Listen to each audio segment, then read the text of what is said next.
नमस्कार।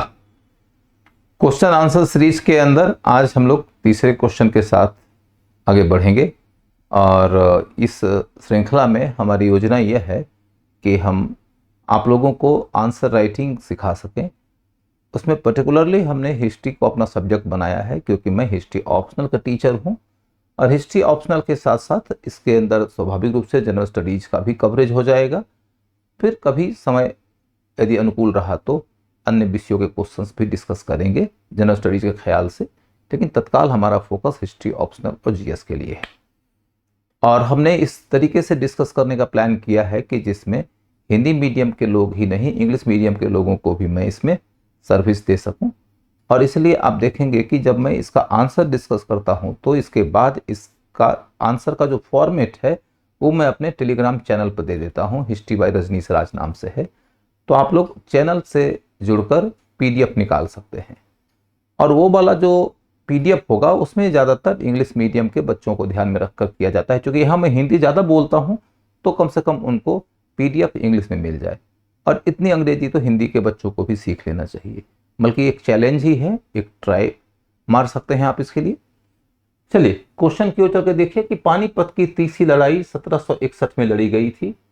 पानीपत में इतने सारे साम्राज्यों को हिला देने वाले साम्राज्य प्रकंपी युद्ध क्यों लड़े गए थे? अंग्रेजी में है कि the third battle of Panipat was fought in 1761। ये तो ठीक है। Why were so many empire shaking battles fought in Panipat? इतने सारे युद्ध जो एम्पायर को हिलाने वाले हैं, प्रकंपी हैं, शेकिंग हैं, वो पानीपत में क्यों लड़े गए? तो अब ये देखने लायक बात यह है कि सबसे पहले तो इसमें पानीपत की तीसरी लड़ाई की चर्चा है और उसके बाद में है इतने सारे युद्ध पानीपत में क्यों लड़े गए। तो कहीं ना कहीं हमको ये बताना है कि पानीपत में कुल कितनी लड़ाई लड़ी गई।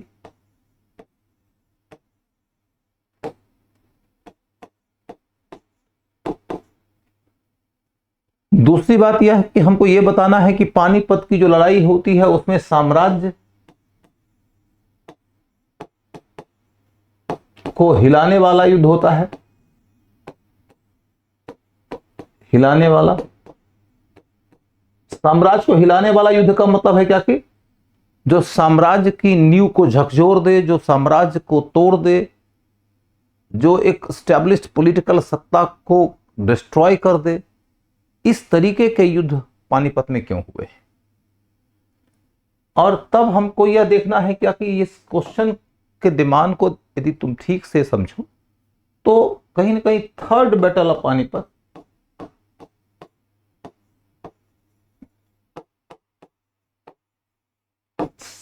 केंद्र में है।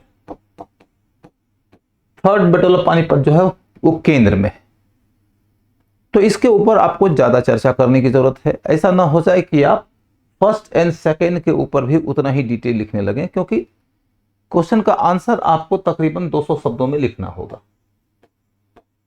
जब 200 शब्दों में ही आप आंसर्स लिखेंगे तो आपको यह सुनिश्चित करना पड़ेगा कि इसके ऊपर पर्याप्त जस्टिस हो। तो बाकियों के ऊपर आपको बस एक रेफरेंस भर का डिस्क्रिप्शन देना है, ज्यादा डिटेल में नहीं जाना है। अब इसके अंदर का जो हमारा थॉट है वो समझने की कोशिश करते हैं कि पानीपत एक ऐसा जगह है जहां साम्राज्य को हिलाने वाली, उसको सेकल कर देने वाली लड़ाइयां हुई हैं। तो आखिर पानीपत में इस तरह की लड़ाइयां यदि हो रही हैं तो कुछ तो रीजन होगा। क्या रीजन है कि पानीपत में ये लड़ाइयां होती हैं? हमें उस रीजन की खोज करना पड़ेगा। इसी रीजन की खोज पे इस क्वेश्चन का आंसर है। रीजन की खोज पर क्वेश्चन का आंसर निर्भर है। इस प्रश्न का उत्तर कैसे गढ़ा जाएगा, तो बस आपको यह ध्यान रखना है कि पानीपत में लड़ाइयां क्यों होती हैं, और उसके बाद आपको पानीपत का परिणाम बताना है। पानीपत का परिणाम बताना है, और फिर हम एक नया पॉइंट इसमें ऐड करने वाले हैं, वो ये कि third battle of Panipat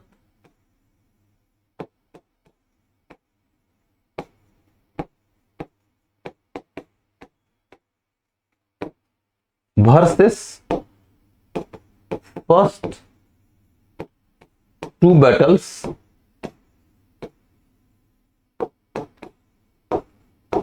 of Panipat. Panipat की जो पहली दो लड़ाइयां हुई हैं, उसकी तुलना में पानीपत की तीसरी लड़ाई का जो परिणाम निकला है वो कैसा है। यही दो मुद्दे हैं जिनको यदि आपने डिस्कस कर दिया तो इस प्रश्न का उत्तर निकल के आ जाएगा। सबसे पहला पॉइंट यह है कि पानीपत का जो भूखंड है, भूखंड युद्ध के अनुकूल है, युद्ध के अनुकूल है। यदि किसी क्षेत्र का जो सरफेस है और उसके आसपास का जो सरफेस है वो युद्ध के लिए फेवरेबल नहीं होगा तो वहां युद्ध नहीं होगा। पानीपत में एक तो थोड़ा सा ऊंची जगह पर वह लोकेटेड है, ऊपर से कुछ उबड़ खाबड़, कुछ ऊंचा नीचा, उच्चावच जिसे कहते हैं, अप्स एंड डाउन्स जैसे सरफेस है, तो आप छुप के वहां युद्ध वगैरह कर सकते हैं। घोड़ों के दौड़ने के लिए उनके टाप को ग्रिप मिल सके, इसके लिए जमीन अनुकूल है। बगल में पानी है। यदि नदी ना हो तो आप अपने घोड़े और हाथियों को बिस्लरी का बोतल तो नहीं पिलाएंगे ना। जब हजारों हजार की संख्या में घोड़े जाएंगे, हाथी जाएंगे, सिपाही जाएंगे, तो उनके लिए आपके पास में सप्लाई ऑफ वाटर होना जरूरी है। तो भूमि की अनुकूलता का होना, जल की उपलब्धता का होना युद्ध के लिए उस स्थल के चयन किए जाने का एक रीजन है। तो ये एक पॉइंट है। लेकिन ये युद्ध के स्थल के रूप में पानीपत के चयन किए जाने का कारण है, ये पानीपत के परिणामों का निर्णय तय करने वाला कारण नहीं है। लेकिन हमारे प्रश्न में जो मूल तत्व है वह ये कि पानीपत में जो लड़ाइयां हुई हैं वो साम्राज्यों को हिलाने वाली लड़ाइयां हुई हैं, उसको डिस्ट्रॉय करने वाली, उसको प्रकंपित कर देने वाली लड़ाइयां हुई हैं। एम्पायर सेकिंग वॉर्स हुए हैं। तो भूखंड की अनुकूलता का बस इतना ही महत्व है कि लड़ाई वहां होगी, लेकिन उस अनुकूलता के कारण क्या ये परिणाम निकलेंगे? तो नहीं। जो परिणाम आए हैं साम्राज्य को हिला देने वाले, वो किसी और कारण से प्रभावित है।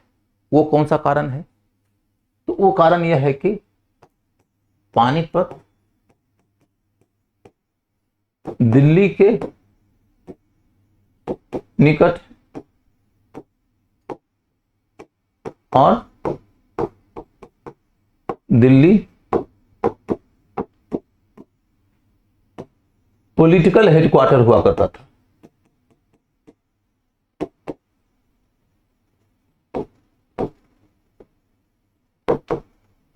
दिल्ली पॉलिटिकल हेडक्वार्टर था। ये बड़ा रीजन है कि why the battle in Panipat sacks the empire, why this war turns into an empire destroyer और an empire builder war। यह युद्ध क्यों आखिर साम्राज्य को तोड़ने वाला या साम्राज्य को बनाने वाला युद्ध बन जाता है? तो हम ये देख रहे हैं कि पहली लड़ाई का उदाहरण समझते हैं। पहली लड़ाई 1526, एक तरफ इब्राहिम लोदी ऑफ दिल्ली सल्तनत था और दूसरी तरफ बाबर मुगल वंश का संस्थापक था। यह हारा तो दिल्ली सल्तनत का अंत हुआ और यह जीता था तो मुगल साम्राज्य की शुरुआत हुई। मुगल साम्राज्य की शुरुआत हुई। तो ये साम्राज्य प्रकंपी युद्ध हो गया ना। अब दूसरा मुद्दा देखो कि 1556 में अकबर वर्सेस हेमचंद की लड़ाई। हेमचंद की लड़ाई, यदि इस लड़ाई में हेमचंद की जीत हो गई होती तो मुगल साम्राज्य का अंत हो गया होता, और यदि अकबर की जीत हो गई तो फिर हेमचंद और हेमचंद जिसके साथ जुड़ा हुआ है अफगानी, उनके राजनीतिक भविष्य का अंत हो गया। तो आप ये देख लो कि यह भी एक निर्णायक युद्ध हुआ। निर्णायक युद्ध इसीलिए हुआ क्योंकि इब्राहिम लोदी का कैपिटल दिल्ली था और इधर मुगल हो या अफगान हो, दोनों ही दिल्ली को ही कैपिटल मानते थे। क्या यही लड़ाई इतना निर्णायक हो सकती थी यदि कैपिटल दिल्ली न होता तो? भारत में युद्ध स्थल तो अनेक हैं। ऐसा तो है नहीं कि बाबर यदि भारत पर हमला किया है तो वह पहली लड़ाई पानीपत में ही किया है। काबुल से पानीपत के बीच में भी तो उसको कई जगह पर लड़ना पड़ा है, लेकिन वो लड़ाइयां निर्णायक नहीं होंगी। लड़ाई निर्णायक वो होगी जो दिल्ली के बिल्कुल करीब की होगी, क्योंकि दिल्ली में तो कोई भी शासक युद्ध नहीं लड़ना चाहेगा। दिल्ली के ठीक पहले का जो बैटलफील्ड है वो पानीपत है, और दिल्ली का शासक यदि उस बैटलफील्ड में जा रहा है तो वो अपनी सारी शक्ति लेकर जाएगा, क्योंकि वहां पर हार का मतलब है दिल्ली उसके हाथ से निकल गई, उसकी सत्ता उसके हाथ से चली गई, उसकी जान उसके हाथ से जा सकती है, उसके परिवार की जान हाथ से जा सकती है। तो अपना सर्वस्व लेकर ही जाएगा बैटलफील्ड में वो राजा जो कि दिल्ली में रूल करता है, यदि वह पानीपत में लड़ने जा रहा है तो। लेकिन यदि यही लड़ाई पंजाब के पश्चिमी इलाके में कहीं होगी तो जरूरी नहीं कि अपना सर्वस्व लेकर जाए। तो इस स्थिति में पानीपत की लड़ाई का निर्णायक परिणाम निकलना एकदम तय होता है। किंतु अब चलकर देखो पानीपत की तीसरी लड़ाई, पानीपत की तीसरी लड़ाई।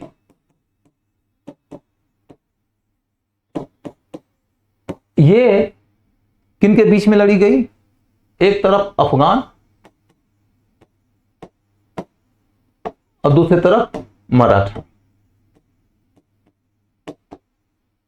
अफगान जीत गए, मराठे हार गए। मराठों की हार का क्या परिणाम निकला मराठों के जीवन पे? तो यहां से मराठों के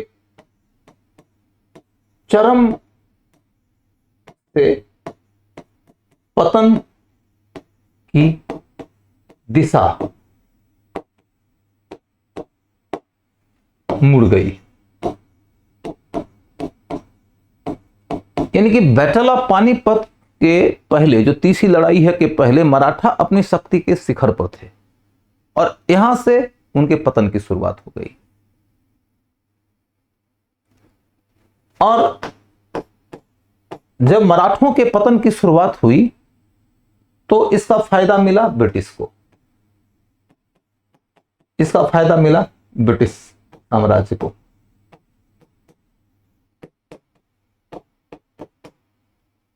क्योंकि मराठा अंग्रेजों के विस्तार के रास्ते का सबसे बड़ा रोड़ा हो सकते थे। मराठा कमजोर पड़े तो अंग्रेजों को फायदा मिला। इसलिए एक हिस्टोरियन ने ये लिखा था कि अभी तक तो यह स्पष्ट नहीं हुआ था कि पानीपत की तीसरी लड़ाई के बाद में भारत के साम्राज्य का स्वामी कौन होगा, लेकिन यह हो गया था स्पष्ट कि अब कौन नहीं होगा। कौन नहीं होगा? तो मराठा। मराठा अब यदि स्वामी नहीं होगा तो स्वाभाविक रूप से उसके बाद का जो नंबर 2 है वो उसका बेनिफिशियरी होगा, लाभार्थी होगा। और नंबर 2 के कौन है? तो फिर वो थे ब्रिटिश। तब हम एक बात कहेंगे कि किंतु थर्ड बैटल